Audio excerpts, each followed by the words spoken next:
My kid isn't gifted, and I'm relieved. The letter came home in Ria's backpack. Gifted and talented program testing information for parents. I read through it. Testing would identify students who demonstrate exceptional ability and would benefit from accelerated curriculum. Selected students would participate in advanced classes, special projects, enrichment activities. I looked at Ria, sprawled on the couch reading a graphic novel, completely average in the best possible way. Should I sign her up for testing? I tossed the letter in the recycling. Chris found it later. Did you see this? Yeah, I'm not signing her up. Why not? Don't you want to know if she qualifies? Not really. He looked at me like I was crazy. Maybe I am. What parent actively chooses not to have their child tested for the gifted program? But here's the thing. I've watched what happens to gifted kids, and I don't want it for her.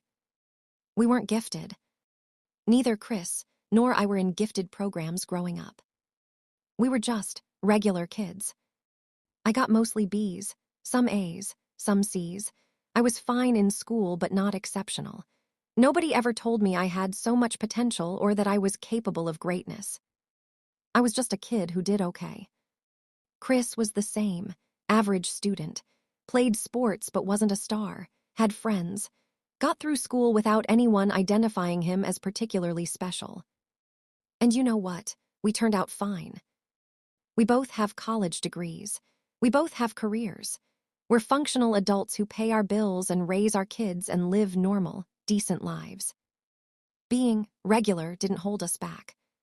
But I look at the kids in our neighborhood who are in gifted programs, and I see something we didn't have to deal with: pressure, anxiety, the weight of expectations, the fear of not being enough. What I see in gifted kids. There's a family down the street. Their daughter Maya is in the gifted program. She's 9. I've watched her over the years. Age 6, reading chapter books. Everyone impressed, parents beaming. Age 7, selected for gifted program. Extra homework, advanced projects, already talking about getting into a good college. Age 8, crying at the bus stop because she got a B on a test. I'm supposed to be smart. Age 9, anxious, perfectionist. Won't try new things if she's not immediately good at them, having meltdowns over homework. Her parents are proud, she's gifted, she's exceptional, she's going places. But she's also miserable. And I keep thinking, she's 9. She should be playing, making mistakes, trying things without the pressure of being exceptional at all of them. Instead, she's carrying the weight of being smart, and that weight is crushing her. The gifted kid pipeline. I've seen it enough times now to recognize the pattern. Elementary school, kid is identified as gifted. Parents are thrilled. Everyone has high expectations. The child learns that their value is tied to being smart. Middle school, work gets harder. Being smart isn't enough anymore. You have to work hard too. But gifted kids weren't taught how to work hard because things used to come easily. They start struggling. They feel like frauds. High school, burnout, anxiety, depression. The pressure to get perfect grades, get into elite colleges, live up to the gifted label. Some kids crack under the pressure. Some develop coping mechanisms that aren't healthy. College adulthood. Either still chasing achievement to prove they're worthy, or completely burned out and underachieving because they never developed resilience or learned how to fail. This is not every gifted kid's story, but it's common enough that there's a name for it: gifted kid burnout. And I don't want my children anywhere near it. What average gave us? Chris and I talk about this sometimes. What did being average give us that gifted kids don't get? Permission to fail. Nobody expected us to be perfect. So when we messed up, it was just normal. We learned from it and moved on. The ability to try new things. We weren't protecting a smart kid identity, so we could try things we'd be bad at. Play sports we weren't naturally good at. Take classes that were hard. Fail without it meaning something about our worth. Resilience. Because things didn't come easily, we learned how to work hard, how to struggle through difficulty, how to keep going when we weren't immediately good at something. Intrinsic motivation. We did things because we wanted to, not because we were supposed to be exceptional at them. We read books because we enjoyed them, not to prove how smart we were. Lower anxiety. Nobody was watching to see if we'd live up to our potential. We just lived. Being average was a gift. We just didn't know it at the time. What I want for my kids instead. I don't want Ria to be gifted. I want her to be curious. I don't want her to be exceptional. I want her to be resilient. I don't want her worth tied to achievement. I want her to know she's valuable just for being herself. I want her to try things she's bad at and not feel like a failure. I want her to get B's and C's sometimes and know that's okay. I want her to struggle with hard things and learn that struggle doesn't mean she's not smart. It means she's learning. I want her to have space to be a kid, to play, to be bored, to discover what she actually likes instead of being funneled into advanced everything.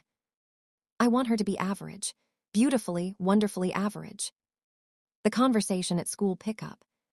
Another mom asked me last week, "Is Ria testing for the gifted program?" No. She looked surprised. Why not? She seems really smart. She's doing fine in her regular classes. I don't see a reason to push for more. But don't you want to know if she qualifies?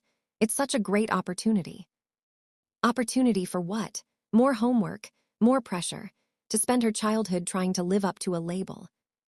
She laughed uncomfortably. Well, when you put it that way. Her childhood is short. I want her to enjoy it. Being gifted doesn't sound enjoyable to me. Silence. Then, wow, I never thought about it like that.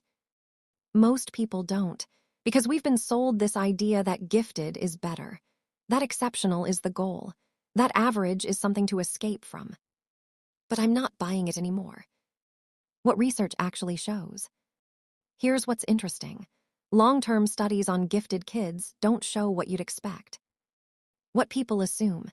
Gifted kids grow up to be more successful, happier, more accomplished. What research shows.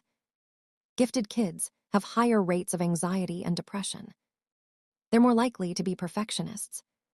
They struggle more with failure because they haven't developed resilience. Many experience burnout by early adulthood. Their adult outcomes aren't significantly better than non-gifted peers. Being identified as gifted in elementary school doesn't predict adult success. It predicts adult pressure. You know what does predict adult success? Resilience. Ability to handle failure. Growth mindset. Intrinsic motivation. Emotional regulation. None of those things come from being labeled gifted. In fact, the label often gets in the way. What we're doing instead. Instead of pushing for gifted programs, here's what we're focusing on. 1. Encouraging effort over outcomes. When Ria brings home a test, I don't ask what grade she got. I ask, did you try your best? Did you learn something? If she got a B and worked hard, that's success. If she got an A without trying, that's not. 2. Letting her try things she's not good at. Ria wanted to try dance. She's not naturally coordinated. She's not the best in her class. And that's perfect. She's learning that you can do things just because you enjoy them, not because you're exceptional at them. 3. Normalizing struggle. When homework is hard, I don't swoop in to make it easy. I say, this is supposed to be challenging. Your brain is growing. Struggling means you're learning. 4. Teaching failure as information. When she messes up, we talk about what she learned. Not you failed, but what would you do differently next time? 5. Focusing on character over achievement. I care more about whether she's kind than whether she's smart. More about whether she's resilient than whether she's advanced. Achievement will come. Character is what I'm building now. The question I'm asked most. But what if she is gifted and you're holding her back? Here's my answer. If Ria is genuinely struggling in regular classes because they're too easy, we'll address it. We'll find ways to challenge her. But right now, she's learning, she's engaged, she's appropriately challenged. She doesn't need to be in a gifted program to thrive. She needs to be in an environment where she can be curious, make mistakes, and not carry the weight of being exceptional. If that means she's average, I'm completely fine with that. Because average doesn't mean mediocre. It means normal, typical, right in the middle of the bell curve where most humans are. And there's absolutely nothing wrong with that. What I'm learning: the cultural obsession with gifted programs is really an obsession with achievement, with being better than, with standing out. But why? So our kids can get into elite colleges, so they can have high-powered careers, so they can achieve until they burn out in their 30s. I don't want that life for my kids. I want them to find work they find meaningful, not necessarily prestigious. Have relationships that matter to them. Be able to handle life's inevitable difficulties. Know their worth isn't tied to achievement. Be happy. None of those things require being gifted. All of those things require being resilient, grounded, and secure in who they are. And you can't build that foundation when you're constantly trying to live up to exceptional. What average looks like in our house. Ria is in regular second-grade classes. She's reading at grade level. Her math is fine. She's neither ahead nor behind. She comes home from school and tells me about what she learned. She does her homework without stress. She has time to play, to draw, to just be a kid. She's curious. She asks questions. She tries new things. She's not exceptional. She's not advanced. She's not gifted. She's just Ria, and that's more than enough. Liam is the same, average across the board. Some things come easier, some things are harder. He's right where he should be. Neither of them are stars. Neither of them are struggling. They're both just kids, regular, normal, average kids. And I love that for them. What I want you to take away: if your kid isn't gifted, I want you to know. That's okay. Actually, it's great. Your child gets to be a kid without the pressure of being exceptional. They get to fail without feeling like they've betrayed some innate ability. They get to discover who they are without a label defining them. They get to work hard and build resilience instead of coasting on being smart. Average is not a problem to solve. It's not something to escape from or be ashamed of. Average is normal. Average is where most of us are. Average is perfectly fine. And if your kid is gifted, please protect them from the pressure of that label. Let them be kids. Let them fail. Let them try things they're not good at.